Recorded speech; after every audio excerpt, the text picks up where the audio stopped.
श्रीमद् भागवत कथा सुनाते हुए राजा परीक्षित से श्री सुखदेव जी कहने लगे, हे राजन, राजा रहुगण पालकी में सवार होकर प्रतिदिन कपिल देव मुनि के पास ज्ञान सीखने के लिए जाता था। एक दिन राह में पालकी उठाने वाला एक कहार बीमार हो गया। राजा का आदेश पाकर उसके सैनिक एक मनुष्य की खोज में निकल पड़े।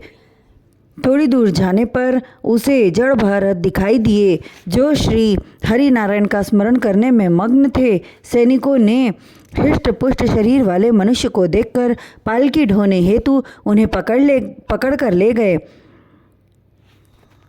जड़ भरत प्रसन्नतापूर्वक राजा रहुगण की पालकी उठाए हुए चलने लगे, किंतु पृथ्वी पर विचरने वाले छोटे जीव, चींटियों आदि को दबने से बचाकर चलते। ऐसा करने से कई बार राजा की पालकी हिल गई। तब राजा बोले, अरे कहारो, यह पालकी क्यों हिलती है? तब एक कहार बोला, हे अन्नदाता, हमारा कोई दोष नहीं है, यह नया कहार पालकी को हिलाता है। कहार के वचनों को सुनकर राजा क्रोधित होकर बोले, अरे दुष्ट, तू काफ़ी मोटा ताजा है, बलशाली है, फिर भी इतनी जल्दी थक गया। क्या तुझे अपने प्राणों का भय नहीं है? राजा के वचनों को सुनकर भी जड़ भरत चुप रहे, जिससे राजा रहुगण का क्रोध और ज़्यादा बढ़ गया। वे कहने लगे, तू मेरी बात का उत्तर क्यों नहीं देता? यह सुनकर जड़ भरत बोले, हे राजन, आपने कुछ पल पहले मुझे यह कहा था कि मैं ज़्यादा दूर तक नहीं चला, फिर भी थक गया। इसका कारण है कि जो व्यक्ति बिना प्रयोजन के विचरण घूमता फिरता है करता है, वह शीघ्र ही बीमार हो जाता है। आपने यह भी कहा कि मैं काफ़ी मोटा ताजा हूँ, किंतु हे राजन, जिसे जीव कहते हैं वह न मोटा होता है और न दुबला, वह सदैव एक समान रहता है।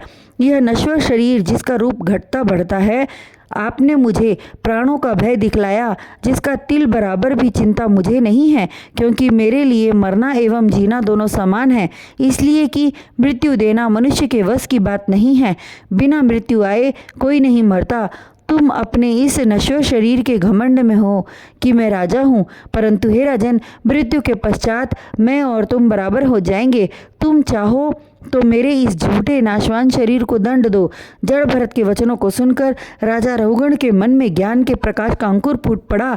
तत्क्षण वह पालकी से उतरकर जड़ भरत के चरणों में लेट गया और विनयपूर्वक कहने लगे, हे महात्मा, अज्ञान के कारण मैं आपको नहीं पहचान पाया। मेरी इस भूल को क्षमा करें और सत्य सत्य बतलाएं कि आप संत महात्मा हैं अथवा ज्ञानी ब्राह्मण। मैं देवताओं से नहीं डरता, किंतु ब्राह्मणों के श्राप से भय खाता हूँ। यह सुनकर जड़ भरत प्रेम पूर्वक कहने लगे, हे राजन, कर्म से ही देवता, राजा, मनुष्य अथवा भिखारी होते हैं। अतः परमेश्वर को सर्वशक्तिमान समझकर उनके नाम का भजन कीर्तन करना चाहिए। जड़ भरत के वचन सुनकर राजा रहुगण उनके चरणों में लोटपोट होकर क्षमा याचना करने लगे और बोले, हे महात्मा, कृपा करके मुझे ज्ञान प्रदान करें।